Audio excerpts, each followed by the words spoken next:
And welcome to This American Negro. This is your host, Marquise Davon. First things first, hello to niggas and niggas only. How's it going?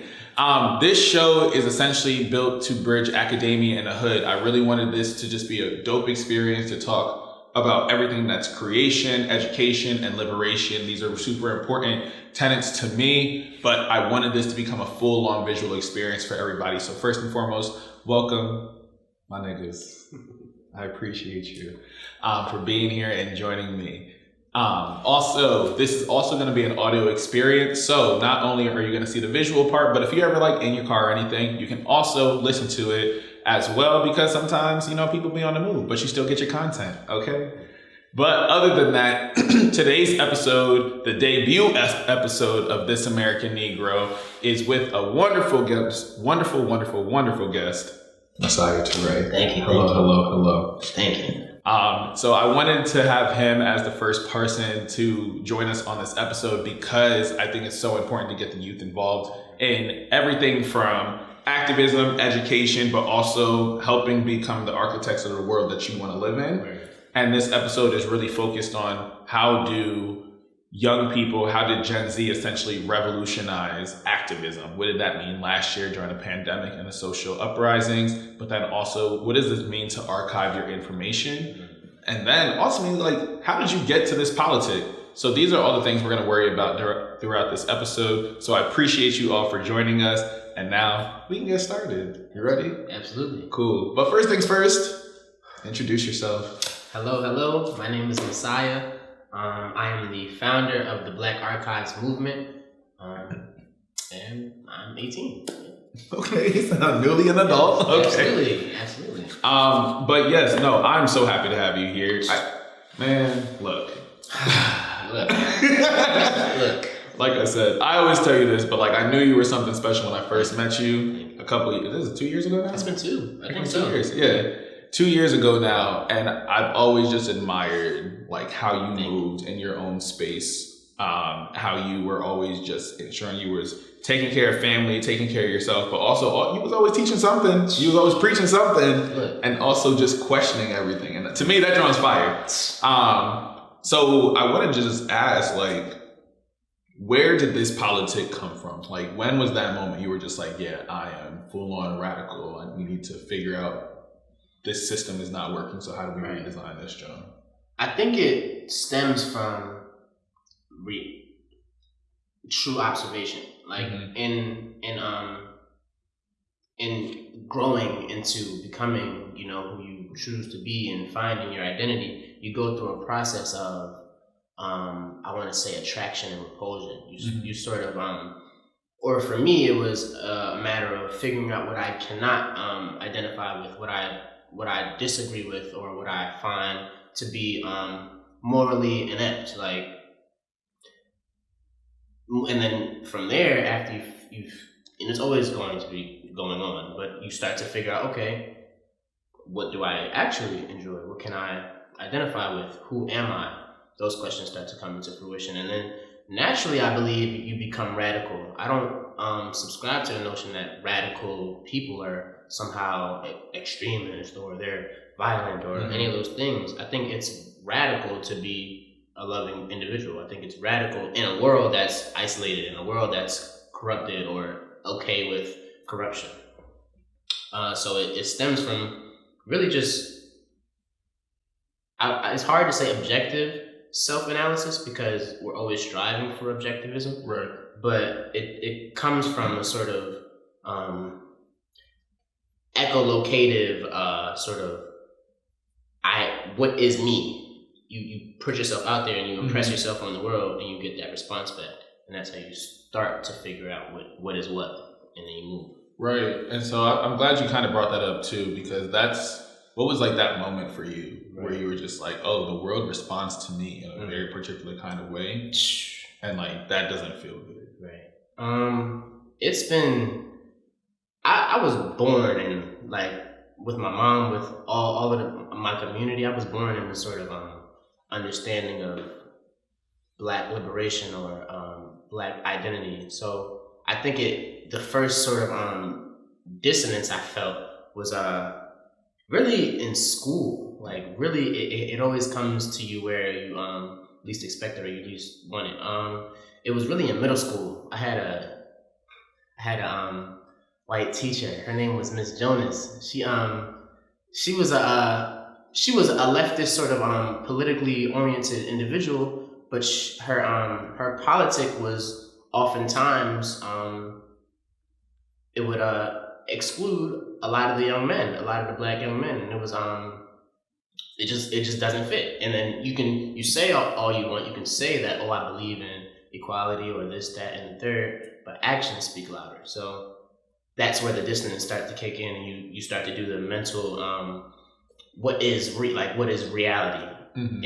That's what I would say. I think, yeah, for sure. Right, and it's wild because this journey always starts. I noticed a lot of spaces in the educational space that this journey tends to happen, but you had it as early as middle school. Yeah. And I know it was cool, not cool because it's sad that we have to get into that point as that young. Sure. But I know even in college, when I was exposed to like a predominantly white area, I was like, oh, my politic is changing. A lot of it is changing because the world is receiving me differently than what I grew up with. Right. And so for me, something I've always admired about you is that you were very much so resolute in this, but you were also, I feel like you was always reading something. You was always learning. You were like immersed in books, bro. Absolutely. That's the answer. I mean, in terms of that objective analysis or that constant radar of like who I am, you can't find that by yourself. You can't find that in isolation. So you won't find it in systems of isolation. Right. You have to find it on your own. And what attracts from there, you can start to see, oh, this is me. This is what I'm attracted to, and this is what I'm not attracted to. Right. They go hand in hand. Right. And so even when we take it a step further, I'm thinking about now, like your relationships to other people. Like as you come into this kind of politic, the nature of your friendships can change. The nature of your relationships to other people can change because now they still see you as like, yo, so what are you, like more Malcolm X? Are you more like Martin Luther King? Like where are you at in between? Right. So can you talk about that a little bit more too? Like as you became more vocal, what was that reaction to your circle? I think my circle, I've always tried to curate, like it's just been a part of who since birth. Like I've never been one to immerse with communities that don't really have my best interest. I don't really identify with selling yourself short. I think that in terms of how communities or how your friends change over time, I think when you have that sort of mindset of like, this is who I am from the jump, you can naturally curate, you can naturally see who's really into you for you or who's not. And then it goes back into nuance. It goes into people are going to have opinions. People are going to have perspectives that you necessarily, like, it just is.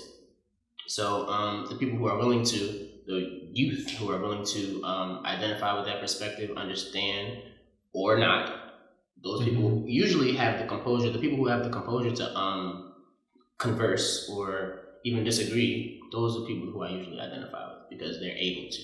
Right. Nah, that's really dope too that you even bring that into perspective as well. Because I think like a lot of what I really want to talk to you about is like Gen Z, y'all approached activism so different and y'all showed up and showed out specifically last year. And I just want to talk to you about that a little bit more. Do you see your peers also kind of being, it's a little bit more normed now to be out here and protesting and pushing for like abolition kind of thinking as well, if it's in terms of defunding the police or we're thinking about everything, just tear down the entire system, the environment. I feel like there's a lot that y'all's generation does. So I would love to hear more from you in terms of like, how do you feel your generation has been kind of moving the needle or kind of revolutionizing activism? I feel like, so each generation, each youth of each generation is going to get the opportunity to carry on the torch. So it's inevitable. Evolution is going to be inevitable. I think the specific thing about Generation Z is, one, we have access to resources that have never existed in human history, as far as we know. And then also there's a philosophy that's sort of a mental philosophy that has been cooking in American history for all of this time and all of this time and all of this time, and so much repression and so much stagnancy. So what happens, or what tends to happen, is a natural radicalism. That's another reason why I bring up the point that is radical isn't really radical if your independent variable is not independent. Right. So it's perspective.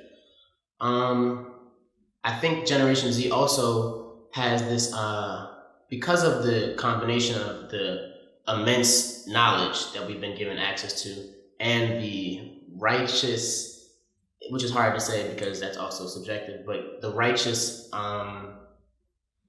knowledge of what needs to be done and what we've just by being here. If we're in this situation and we are observing the oppression, that means that our past, that it means that our previous generation did not complete the cycle. So it gives you the understanding of where you need to be and who you are very, very quickly. That's really dope. That's really, really dope. So now I want to hone into like you specifically now, because I think you have been doing something that is wild and important as well with your own platform. So as an archivist, talk about the Black Archive movement and how did that page even come about? Yeah, so I mean, it stems from the understanding of desensitization, right? So we see that with the rise in information and the rise in accessibility, we also find the corresponding numbing of the people. So the Black Archives movement was really, really, really foundationally started in the re-invoking of that fire that has existed and we know to have existed. Right. The only issue is there's a society that is actively trying to make sure that fire is quenched or quelled. So the Black Archives movement, using the resources that are available, is designed to be constantly reconditioning the brain outside of the perspectives that have been given to you your entire life. And really, that's the sole purpose, and it makes manifest in different ways as it increases, as it grows. But yeah. No, that's hella dope, because I feel like Black folks have, because we're we have such an oral tradition of how we pass down our stories. It's from generation to generation. Exactly. But I think what's different now is that y'all are using social media. Right? Y'all are using the digital space to be able to archive all of these things that you're talking about, but then also taking it a step further, you can use that as a tool of education. Right. So how important is like education, and like even how I prefer is like Malcolm X's homemade education. So for you, do you feel like that's kind of like your own homemade education is like, oh, this is what I feel our community should know as we go through this? Is that what the intent was as well? Yeah. So in truth, it's a mix of what I and as an individual, because I am an individual, what I feel the community would benefit from, and simultaneously through history, through understanding what I know would give us what I know to be beneficial. Explain to me more of what you mean. I want to elaborate further. Specifically around like the digital archiving and the use of it as education. Right. Yeah. So yeah. Yeah. So like, was that your full intent? You answered part of that, but then I think also taking a step further is that Generation Z, like people tend to shit on like digital activism. Right. And so now my question is like, do you think there is a purpose for digital activism? Do you think there's a space now that we have this extra tool? Because as activism evolves, the generation before us, well, before millennials, didn't necessarily have the internet to be able to move this information back and forth. Right. So do you think that this is a big debate right now? It's like, oh, you got your digital activists and then you have the ones on the ground. Right. But do you think there's a good way to like marry the two? Because Absolutely. I think you've done that. Yes. And these opposites meet, there is no absolute. So in the understanding of like a digital activism versus a on the ground activism, you have to understand the essence, the core of what is happening. Mm-hmm. So in essence, the point is conscious evolution. The point is change. So I don't really I saw the there's a divide and there's there's a sort of stigma about what is real activism. But I think that just like how things can be radical and not extreme, things can be activism and not have been considered activism in previous times, because it's about a specific. It's framed for the benefit of change. Right. So I like that. That was smooth. That's a word and a half. Yeah. I'm telling you. Because that's something I know, like, a lot of people have been having these conversations about, but I think y'all have been using social media in a very particular way, in a very intentional way. Exactly. Because even if we go back to the Arab Spring, like, we wouldn't have seen that rise of digital activism if they weren't able to utilize Twitter and mobilize people. Exactly. I think it's about intention. Now that I really do think intention is the differentiating sort of concept to provide a sort of understanding, to understand more what the other perspective is saying. Like, from the perspective of someone who thinks digital activism is somehow subpar, I think that their perspective would be in that the intention is weaker, but I feel as though that's subjective, dependent on the individual. Like, your own understanding is going to give you the I guess the vindication. I don't know, like the fire to pursue, and that individual perspective is justified. So I think that it's all activism, in my opinion. Yeah. Nah, that's a dope answer though. Nah, and I appreciate you answering that and even taking it a step further. Because this is a space where I think we're gonna have to get used to this kind of activism as these things evolve. But I think even if we think about the pandemic, there had to be a shift in how we were activists as well, because now we had to consider, well, at home I might have so-and-so that could be immunocompromised. So do I have to pick and choose when I can go? So I know even for me, I had to be conscious of my roommate. So there were times where I was like, I want to be out on the street, but I had to find a different way. So I had to create digital spaces in order to, and just become like a person who can share knowledge and resources rather than me having to be out there marching the way that I normally would. And so I think those are some things that can like go and become contentious with each other. But I think either way, like, were you out last year? During this time? Right. And so like, what was it like to have to pick and choose? Like, what was that moment where you're just like, COVID is a thing, but I have to go out? Right. I think it's still willpower. It's still intention. I went out, or Brianna, all of Harriet's Bookshop, the interns, we all went out and gave out books during the pandemic, during the Philadelphia protests last year, where things were getting real hectic. So there's always going to be the premise or the underlying factor of fear or some type of issue that would stop you from doing what you intend to do. I think it's going to come back to intention and what your soul's purpose is. Right. If you're here to do this, you're going to find a way to do it. There's not going to, and that's what it plays perfectly into the idea of there's not going to be a tool unused if you are intentional about building. There's not going to be I have social media for free, I'm not going to do anything with it. It doesn't make sense. And then people are going to fill in those roles. Naturally, that's how it happens. Right. That's really, really dope. So as you speak about intention, and you said last year you were handing out books, what was the intention behind handing out these books? It's the same. Really, it's the Black Archives movement all over again. That conscious evolution, conscious organization, that only stems from knowledge of self, that only stems from knowledge of history. All of those things play a part. All of those things play a factor. In specific, in my own intention, well, that's my intention, but I also, you can't move forward without newfound information. And we often find, or what I'm often finding, is that this newfound information is actually ancient history. This newfound information is only new to us, only new to those who haven't been paying attention. Right. So, yeah, it's a matter of, I know that not everybody is on the same wavelength, but what we can do over time is provide the information that would push slowly in that direction, I'd imagine. Yeah. That's dope. I'm sitting here, I'm just like, wow, that, to me, like, that's so profound, because I think about the activists in Ferguson who is just like, hey, I can't go out with you, but I'm gonna cook the activists who are marching home cooked meals. Boom. So for you to also just be like, is that not activism? It is, right? Because now you're sustaining and you're helping people. And then once we start to understand that the most radical movements, the most radical ideals, the most radical strives are actually strives in self-love or strives in love for the community. The Black Panther Party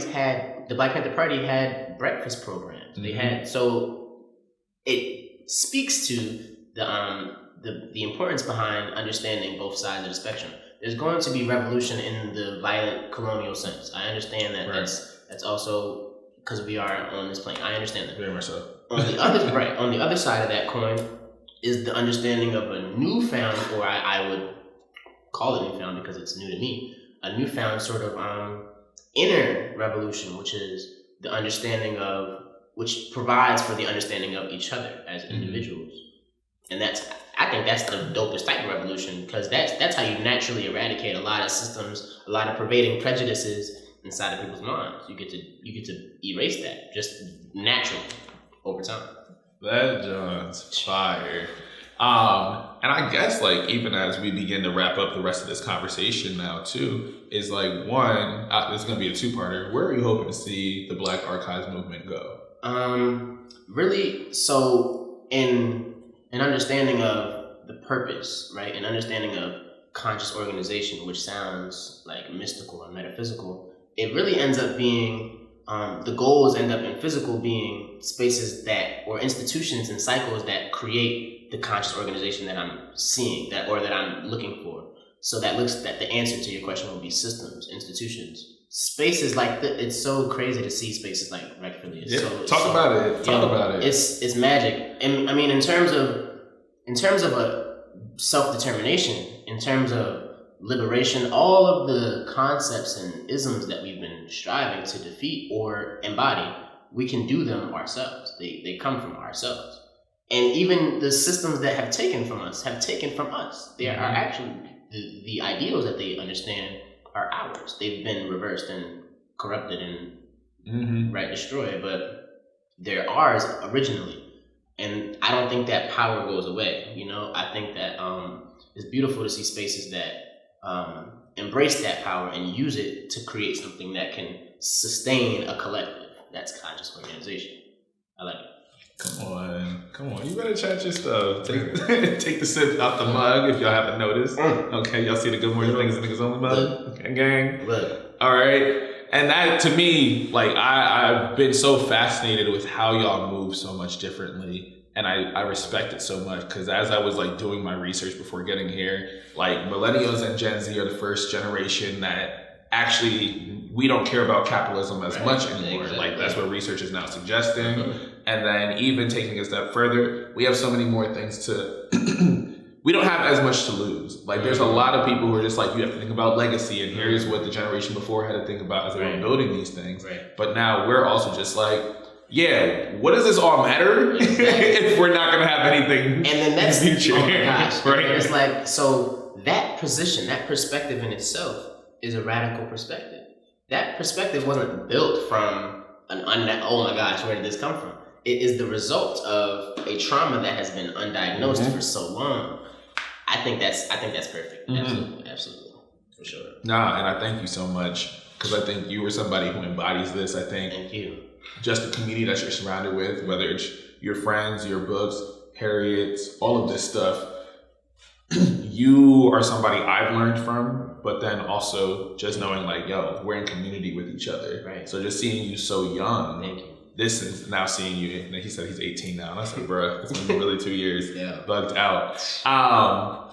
It's so dope to see your evolution, but how you matured in that evolution as well. So I also just wanted to give you your flowers. Thank you. Like while you were here on this platform.